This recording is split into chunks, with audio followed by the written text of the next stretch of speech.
മടി കാരണം ഒരു തട്ടിക്കൂട്ടിയ സാമ്പാറാണ് ഉണ്ടാക്കുന്നത്. അതിനായി കുക്കറിൽ കഴുകിയെടുത്ത തുവരപ്പരിപ്പ് ആവശ്യത്തിന് ചേർത്തു. ഇതിലേക്ക് ചെറിയ കഷ്ണം ഇഞ്ചി, 5 അല്ലി വെളുത്തുള്ളി ചതച്ചിടുക. ക്യാരറ്റ്, ഉരുളക്കിഴങ്ങ്, പച്ചമുളക്, 1/2 സ്പൂൺ മഞ്ഞൾപ്പൊടി, മുളക്, 1/2 സ്പൂൺ ആവശ്യത്തിന് ഉപ്പ്, വേവാൻ പാകത്തിന്. കുക്കർ അടുപ്പത്ത് വെച്ച് ഒരു വിസിലിട്ട് എടുക്കുക.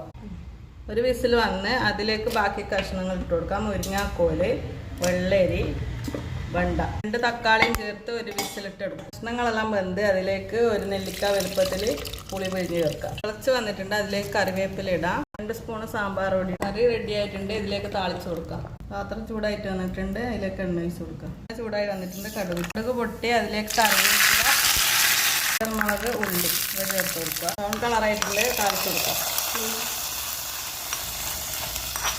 താളിച്ചതിന് ശേഷം മല്ലിച്ചപ്പ് ഇട്ട് കൊടുക്കുക. നമ്മളെ സാമ്പാർ റെഡി ആയിട്ടുണ്ട്.